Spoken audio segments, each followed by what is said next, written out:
does not care about his pawns. He cares about piece activity just as hard as we're about to see. Sometimes your back is against the wall and it doesn't quite go your way.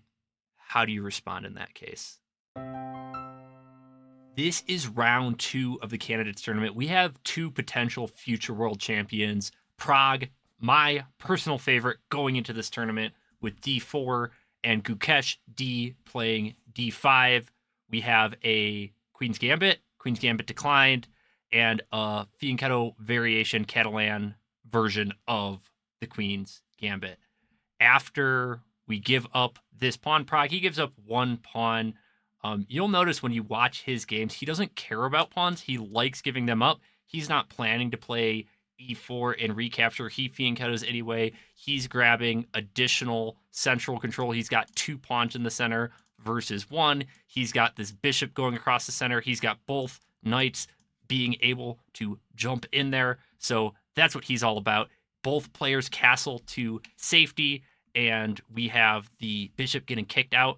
You could trade for the knight, but that further reinforces the center. Bishop is a long-term asset, and Pragg, he grabs the full center here, and Gukesh plays a6, thinking, okay, cool, I'm going to prevent this knight from jumping in. I'm going to push this forward a little bit later. I'm up a pawn. I might as well defend my extra pawn. No sense in giving it up for free. Pragg, he continues. He brings his bishop up also to the center. That's his last minor piece to get developed. And Gukesh, he pushes forward. Both these players, they're both from India. In the candidates tournament this year, of the 8 players, 3 of them were from India, which is just totally nuts. India is going through a chess revolution right now. Really, really fun. And after a couple more moves, Gukesh D, he brings his bishop out. He's going to counter this bishop right here. He's got all 4 of his minor pieces out, and white, with moving his rook over to the center, is lining up against the queen. He has a little bit of negative intentions there. And Gukesh, he jumps out with his knight to a5. They say knights on the rim or on the side are dim or whatever. And this is really kind of no exception. Now, the knight, it could go to this outpost. So outpost right here, this square is unable to be attacked by a pawn. It's defended by black's own pawn. So that would be a safe square for the knight. But, I mean, what's the knight going to do on b3? It control c1 and d2, I suppose. But it's just maybe not going to be that good. And Pragg here, he jumps open into the center. He's going to break open the middle. He's like, I've got all my pieces developed. I've got my rook lined up against your queen, so I've got some negative intentions in mind. And after this recapture, he has a different plan. He pushes to e5. Now Pragg is down 2 pawns. Like I said, this guy does not care about his pawns. He cares about piece activity and potentially going after black's king. After this, the e6 move is pushed forward, trying to break open lines over to the king. And Gukesh here plays f5, the most active way. He wants to leave this pawn here. Maybe that pawn's gone a little bit too far. Maybe it's overextended. Maybe it's going to become a weakness for white. But in the meantime, we mentioned outposts over here. These 2 squares up here on d7 and f7 are going to become outposts for white, and they're right next to the black king. And we mentioned this b3 outpost. Maybe it's not that good, but oh my gosh, this f7 and d7 outpost is great. So white jumps forward. The other important thing to note about this f5 move is it allows either of black's pieces here to develop. And so this black knight just jumps right into the position. And we see that, oh man, these light squares here for white, they're juicy.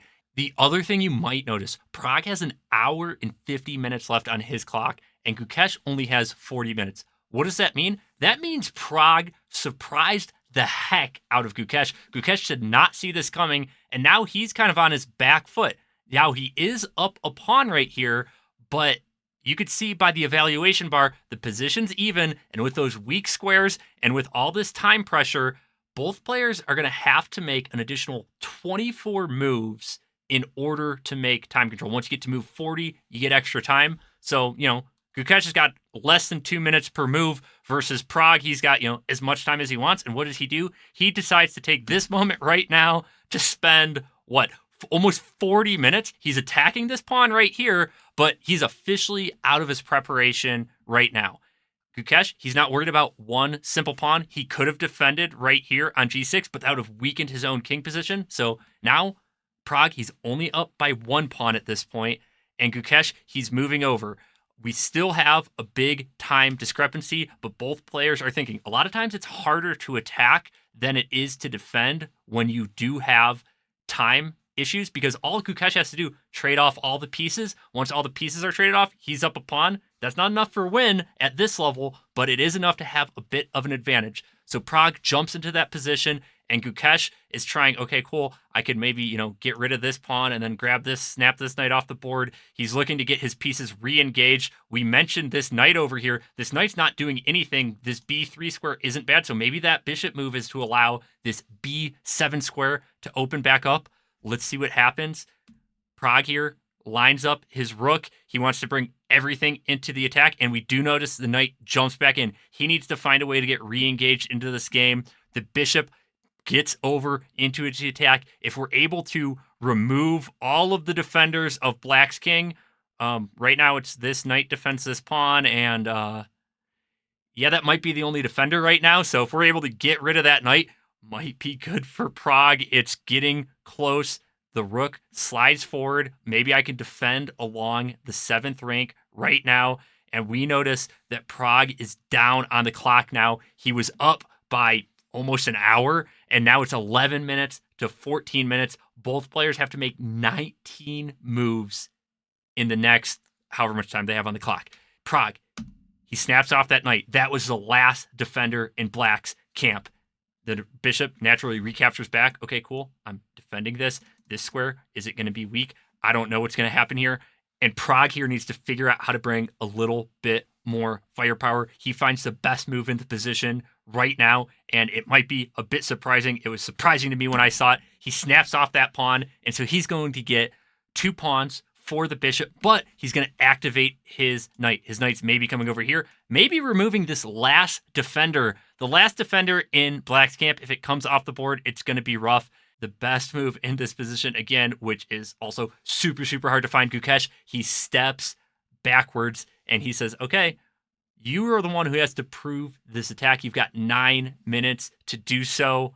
Viewers of my channel know that I think chess should be easy and fun. It shouldn't be complicated and stressful. So these mindset nuggets will take your game to the next level. And, if I could survive this, not only was I up that pawn, but now I'm up a whole piece. I've got 1, 2, 3 pieces. You've got 2 pieces, and pieces are more important than pawns, provided this pawn doesn't, make itself to be a queen. But we know Gukesh. Gukesh isn't going to allow that to happen, I hope. I don't know. We'll see what happens. The queen slides back, and we are threatening now this check.